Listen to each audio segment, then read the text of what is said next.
In this episode, a dog walk turns deadly when a woman and her two canines stumble upon a family of black bears. But the bears aren't just startled, they are hungry.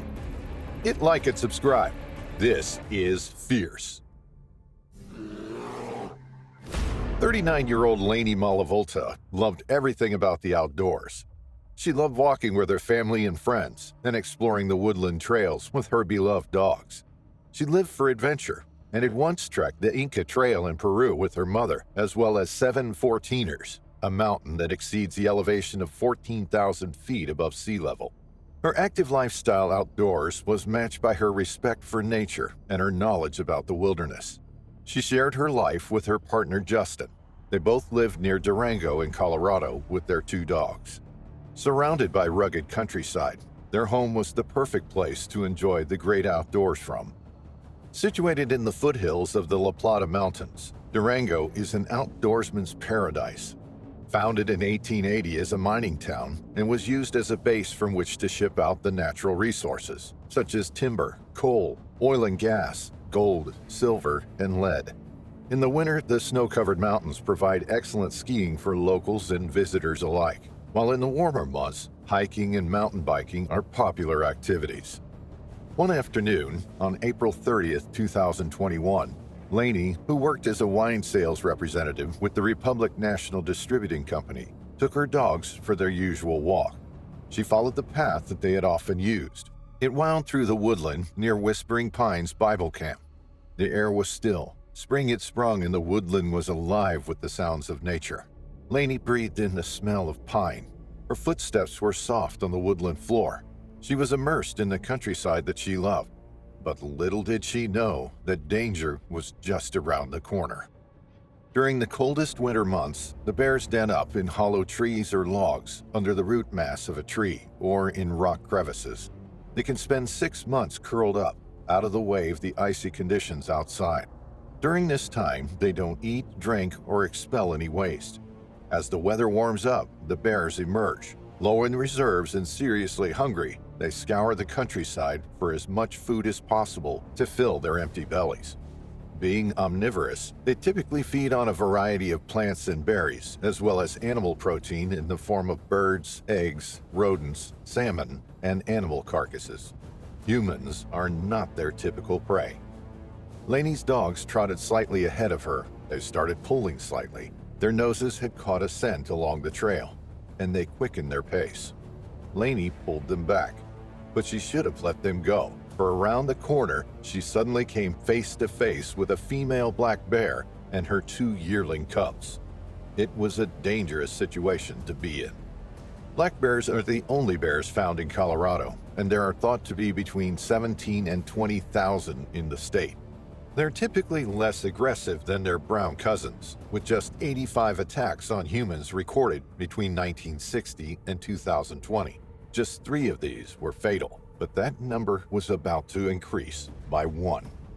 Nobody knows exactly what happened to Laney, but the following is a potential scenario. Laney froze on the spot. She had startled the female, something that was incredibly dangerous, with cubs in tow. Slowly, she started to back away. She raised her hands above her head to make herself appear as large as possible. Her heart thundered in her chest. Her breathing became rapid as she felt her adrenaline coursing through her body. She knew an attack was imminent. She just hoped that the bear wouldn't see her as a threat and would let her leave. But as she continued to take her slow, deliberate steps backwards, the female bear suddenly charged. The 2 dogs barked and Laney dropped their leashes. The bear ignored the 2 dogs and ran straight at Laney. She didn't have much time to react when the bear hit her and sent her crumpling to the ground. The wind was knocked out of her lungs when the bear pounced on top of her. The 2 dogs ran off, back down the trail they had come along, back towards the house.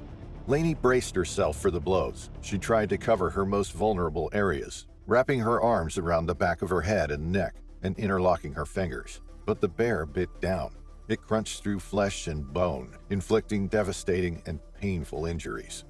She tried to push it off. She tried to fight back, but every time she did, the bear bit down harder, thrashing its head from side to side. It was brutal and ferocious.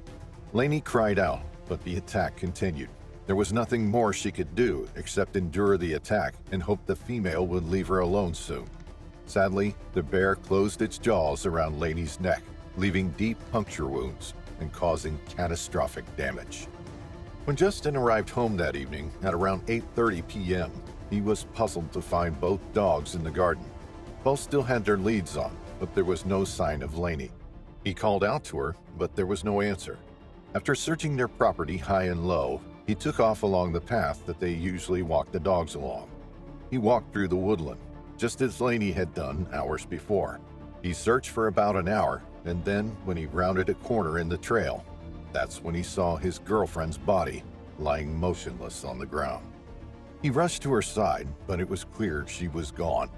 He immediately dialed 911 when he realized she couldn't be saved. It must have been a shocking discovery for him, and something that will haunt him forever. It was clear from her injuries that Laney had been attacked by a large wild animal. It was also clear, tragically, that she had been partially consumed. When wildlife officials arrived on the scene, they found bear paw prints around where Laney lay, bear scat just off the paths, and tufts of bear fur. They knew who the culprit or culprits were. They released their sniffer dogs to track down the bears responsible for the attack. With their noses to the ground, they soon picked up a scent and led the investigators to a female and her 2 cubs nearby. All 3 were euthanized. A necropsy was performed, and human remains were found inside the sow's stomach and one of the cubs. Experts said that cubs learned behavior from their mothers, and because they had witnessed their mother kill a human and eat the body, there was a risk that they could do the same in the future. Although it's a last resort, euthanizing all 3 was the safest thing to do for visitors to the area. It was unclear why the female attacked Laney. When the necropsy was carried out, all 3 animals were in good health, with no signs of disease or hunger. Was this a defensive attack that had gone horribly wrong for Laney, and the bears took advantage of the fresh kill? One thing is for sure, Laney was in the wrong place at the wrong time. Black bear attacks in Colorado are extremely rare, with just 4 fatal attacks occurring in the state since 1960. But human-bear conflict is becoming more common. During the 2 years prior to the attack, the Colorado Parks and Wildlife Service received 879 bear conflict reports. These involved bears forcefully breaking into homes, dwellings, or garages. Both the black bear population and the human population is growing, and there are likely to be more interactions as the 2 habitats continue to overlap. Justin was obviously heartbroken at the sudden loss of his partner. He described Laney as his North Star and the love of his life in a touching online tribute to her. The only comfort he and the family could take from the terrible incident was the fact that Laney died doing exactly what she loved most in the world, out in the wilderness with her dogs. In his words, while Laney's physical presence was suddenly taken from this earth, all that know and love her can take comfort. Laney's soul will live forever in her favorite place, doing her favorite thing. She would not have wanted it any other way. While this tragedy has shaken me and our family to the core, our burden is eased as we consider these facts.